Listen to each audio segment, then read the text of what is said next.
Usa na usab ka paragis bila-bila herbal coffee user ang satisfied sa atong produkto, mga kaparagis. Ako si Celisina Semblante, 65 years old, nagpuyo sa Tulingon Mainit, Surigao del Norte. Kaning bila-bila nga kafe, ganahan manggug ko kay hayahay ang lawas, unya mawa imong kabuhi. Mag-inom ka ani kada buntag, gana gyud kay imong paminaw sa imong lawas. Kontento jud ko kayo basta kay kada buntag makainom gyud ko ani. Kini ginama sa GFMQ Marketing kaysa paragis bila-bila, dili na ka mag-agwanta pa. Oras, hatod ka nato sa Camel Soy Sauce. Si Gemma Libahan, diabetic ug nag-insulina. Apan, miubos ang iyang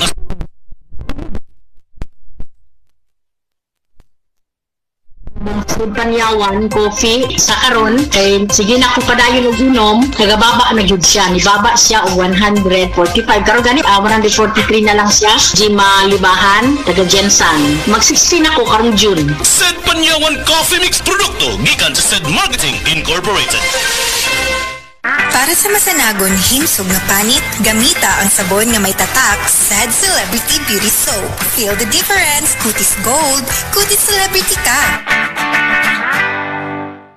Akong bugas-bugas, akong katul-katul, kay kabutangan. Bugas-bugas ug katul-katul, DTX 500 na. DTX 500 aduna kini antimicrobial properties nga makatabang sa pagkuha ug pag-ayo sa bugas-bugas ug katul-katul. DTX 500 mabalik sa pinakadul nga butiki sa inyong lugar. DTX 500. Ako si Janice. Dugay kayo mo man akong menstruation, din gaspat-spat lang, hinay kaayo. Ipati ko sa kong bana o DTX 500, gito capsules a day. Maintain lang na ako. Pag regular na akong menstruation, salamat kayo sa DTX 500. DTX 500 mabalik sa mga butika.